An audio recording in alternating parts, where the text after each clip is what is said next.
Singapore's ruling party has never lost an election before and has governed the city-state since 1959, but the upcoming vote seems different from the previous ones. COVID-19 and U.S.-China tensions have exposed some cracks in the city-state. For more on the topic, we're joined by Eugene Tan, who you just heard from in that report. He's an associate professor of law at Singapore's Management University. Eugene, thanks so much for joining us. We heard some of the issues there.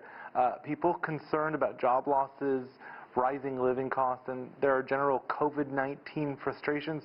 What's your expectation on the election's outcome? It's hard to tell, I think, but this has been probably the most competitive general election in Singapore. All seats are contested. The opposition is clearly much stronger than it has ever been. I see it as the makings of a watershed election simply because this could be an election in which the ruling People's Action Party would strengthen its grip on power.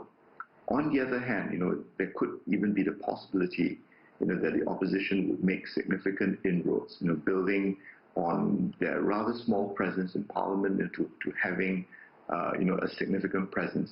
But I think regardless of, the outcome, I think most people expect the ruling party to be returned to power.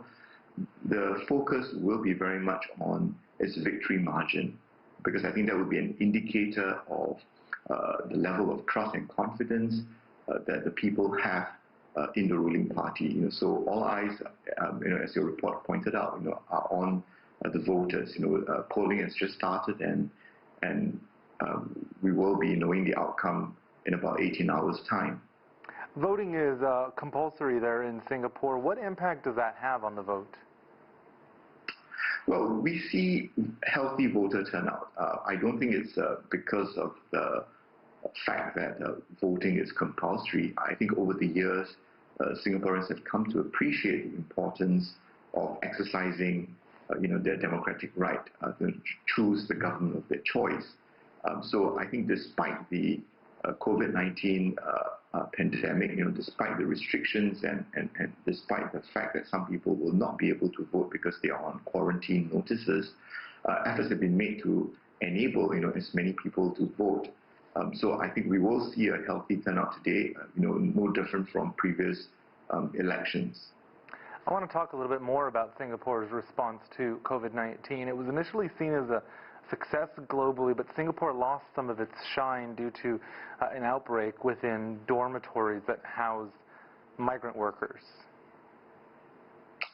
Yes, I think many people regard the government as dropping the ball there. But I think what is also important is to recognize the effort that has been put in to deal with the massive outbreaks in the foreign worker dormitories.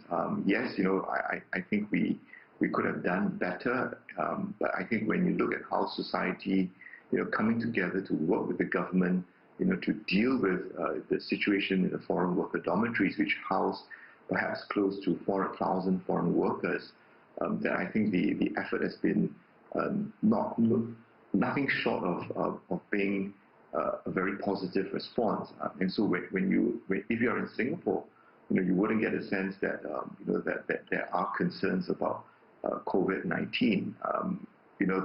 That this is a virus that is on the loose in the community. I think if anything, confidence has returned. You see the streets bustling again. Although there are strict requirements on the safety measures that are needed, such as putting on masks. Singapore relies on cheap imported labor. What's been the effect on things like wages, real estate, and other parts of the economy? Well, I think certainly that there is a concern, among Singaporeans that we are too reliant on cheap transient foreign labor, and the foreign worker dormitories, perhaps brought some of these issues clearly into the public eye.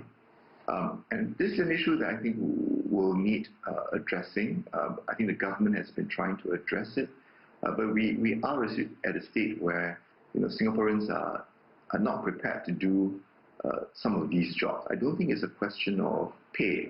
I think if the wages are better, we might see more Singaporeans, but I don't think, we are going to be in a situation where we can do, without foreign labor. I think the question now, post-election, for the government, for Parliament, right, would be how do we reduce, that heavy reliance, without, affecting economic growth. I think there will be the need, to relook, how we view foreign labor, how we look at essential services, people who do essential services, and I think this is where, if there's anything good that's going to come out of COVID-19, the way we look at people who do the jobs that many don't want to do, I think that's where Singapore can make significant improvements.